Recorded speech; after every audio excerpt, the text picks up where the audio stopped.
കാലങ്ങളായി നമ്മൾ വിശ്വസിക്കുന്ന ഒരു തെറ്റുണ്ട്. അറിവ് എപ്പോഴും നല്ലതാണ്. തിരിച്ചറിവ് കൂടുന്തോറും അധികാരം കൂടും. കൂടുതൽ അറിവുണ്ടെങ്കിൽ നമുക്കെല്ലാം നിയന്ത്രിക്കാൻ കഴിയും.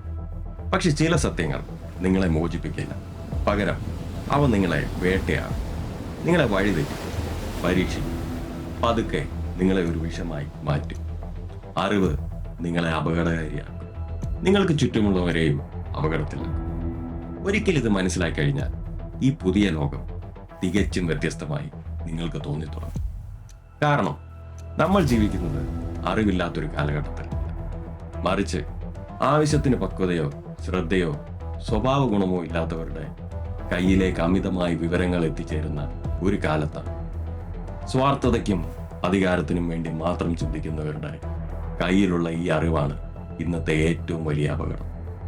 അതുകൊണ്ട് അറിവില്ലായ്മ മാത്രമല്ല പ്രശ്നം. ചില സത്യങ്ങൾ ഒരിക്കൽ അത് പുറത്തു വന്നു കഴിഞ്ഞാൽ അത് നമ്മളെ ബോധവാന്മാരാക്കുകയല്ല ചെയ്യുന്നത്. പകരം അത് നമ്മളിലേക്ക് ഒരു പകർച്ചവ്യാധി പോലെ കയറിക്കൂടുന്നു. അപകടകരമായ അറിവ് എന്ന് കേൾക്കുമ്പോൾ മിക്കവരും കരുതുന്നത് സെൻസർഷിപ്പിനെ കുറിച്ചാണ്. സർക്കാരുകൾ സത്യം ഒളിപ്പിച്ചു വെക്കുന്നതിനെ കുറിച്ചും മതം പുസ്തകങ്ങൾ നിരോധിക്കുന്നതിനെ കുറിച്ചും അധികാരം അറിവിനെ നിയന്ത്രിക്കുന്നതിനെ കുറിച്ചുമൊക്കെ. തീർച്ചയായും ഈ അപകടം നിലനിൽക്കുന്നുണ്ട്.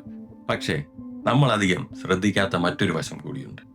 ചില അറിവുകൾ നിങ്ങളെ വേദനിപ്പിക്കുന്നത് അത് കള്ളമായതുകൊണ്ടല്ല, മറിച്ച് അത് സത്യമായതുകൊണ്ടാണ്. സിനിമ സ്പോയിലർ ഇതിന്റെ വളരെ നിസ്സാരമായ ഒരു ഉദാഹരണമാണ്.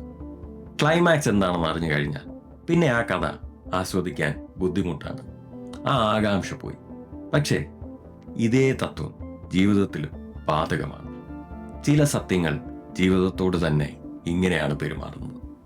നിങ്ങളുടെ ഒരു രഹസ്യം പുറത്തു വരുന്നു, ഒരു സ്വകാര്യമായ നാണക്കേട് പരസ്യമാകുന്നു, ഒരിക്കലും അറിയരുതെന്ന് ആഗ്രഹിച്ച ഒരു ചതി നിങ്ങൾ അറിയുന്നു. ഒരൊറ്റ സത്യം, അത് നിങ്ങൾ ലോകത്തെ കാണുന്ന രീതിയെ മാറ്റിമറിക്കുന്നു. സ്നേഹത്തിലും വിശ്വാസത്തിലും സങ്കടത്തിലും നിങ്ങൾക്കുണ്ടായിരുന്ന അനുഭവം എന്നേക്കുമായി മാറിപ്പോകുന്നു. അതാണ് നമ്മൾ അംഗീകരിക്കാൻ മടിക്കുന്ന ആ സത്യം. എല്ലാ സത്യങ്ങളും മരുന്നല്ല. ചില സത്യങ്ങൾ ആസിഡ് പോലെയാണ്. ഇൻഫർമേഷൻ എന്നത് നിഷ്പക്ഷമായ ഒന്നാണെന്നാണ് നമ്മൾ കരുതുന്നത്. പക്ഷേ സത്യം അതല്ല. വിവരങ്ങൾ മനുഷ്യനെ മാറ്റിക്കൊണ്ടിരിക്കും. ഒരു ചെറിയ അറിവ് മതി നാശമുണ്ടാകുന്ന ഒന്നിനെ നമുക്കിടയിൽ സാധാരണമായ ഒന്നായി മാറാം. ഇങ്ങനെയാണ് നമ്മളുടെ മൂല്യങ്ങൾ തകർന്നു വീഴുന്നത്. ഒരു കാലത്ത് അപകടകരമെന്നോ നാണക്കേടെന്നോ നമ്മൾ കരുതിയ പല കാര്യങ്ങളും പതുക്കെ ഒരു വിനോദമായി മാറും. പിന്നീട് അതൊരു സംസ്കാരമായി മാറും. ഒടുവിൽ അതൊരു ശീലമായി മാറും. ന്യൂസിന്റെ കാര്യത്തിൽ ഇത് സംഭവിക്കുന്നുണ്ട്. ഒരു സെലിബ്രിറ്റിയോടുള്ള ദേഷ്യത്തിന്റെ കാര്യത്തിൽ ഇത് സംഭവിക്കുന്നുണ്ട്. നമ്മളുടെ ശ്രദ്ധ തിരിക്കുന്ന കാര്യങ്ങളിലും ഇത് സംഭവിക്കുന്നുണ്ട്. ഇന്ന് നമ്മൾ നേരിടുന്ന ഏറ്റവും വലിയ ഇൻഫോ ഹസാർഡ് ഈ ശ്രദ്ധ തിരിക്കലാണ്. ഒരു നോട്ടിഫിക്കേഷൻ നിങ്ങളുടെ ചിന്തയെ തകർക്കുന്നു. സോഷ്യൽ മീഡിയ ഫീഡുകൾ നിങ്ങളുടെ ശ്രദ്ധയെ മറ്റൊരു വഴിക്ക് വലിച്ചിഴയ്ക്കുന്നു.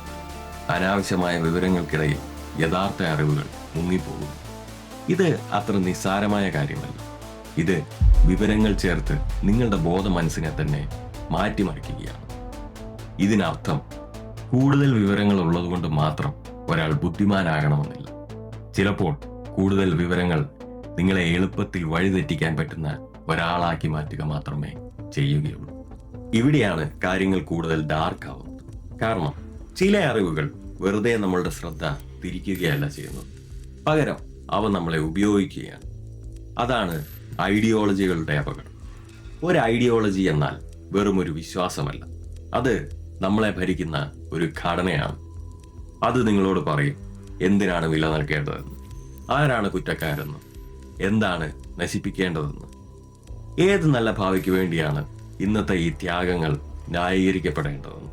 ഒരിക്കലൊരാശയം വിശുദ്ധമായി കഴിഞ്ഞാൽ അതിനുവേണ്ടി മനുഷ്യർ നുണ പറയും, മറ്റുള്ളവരെ അപമാനിക്കും, തെരുവിലിറങ്ങും, കുലപാതകം വരെ ചെയ്യും.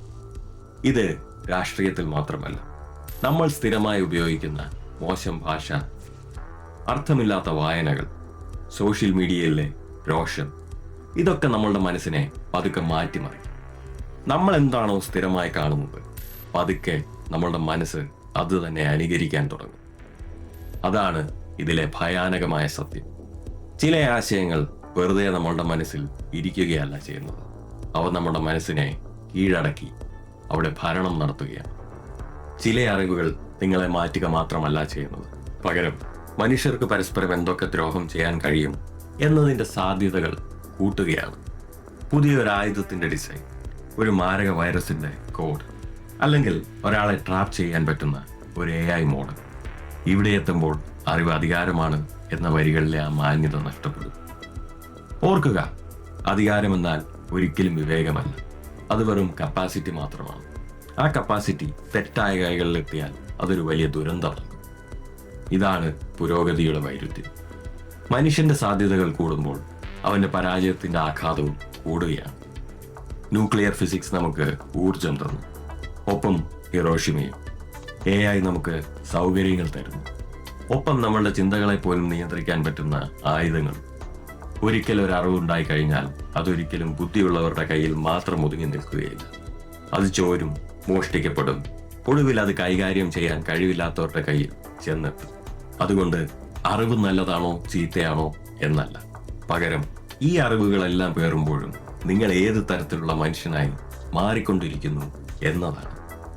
ചില സത്യങ്ങൾ നിങ്ങളെ മോചിപ്പിക്കില്ല, ചില സത്യങ്ങൾ നിങ്ങളുടെ കയ്യിൽ മൂർച്ചയുള്ള ഒരു കത്തി വെച്ച് തരികയാണ് ചെയ്യുന്നത്. കൂടുതൽ വിവരങ്ങൾ കയ്യിലുണ്ട് എന്നതല്ല ബുദ്ധി, ആ വിവരങ്ങൾ നിങ്ങളെ എത്രത്തോളം മനുഷ്യനായി നിലനിർത്തുന്നു എന്നതാണ് യഥാർത്ഥ പരീക്ഷണം.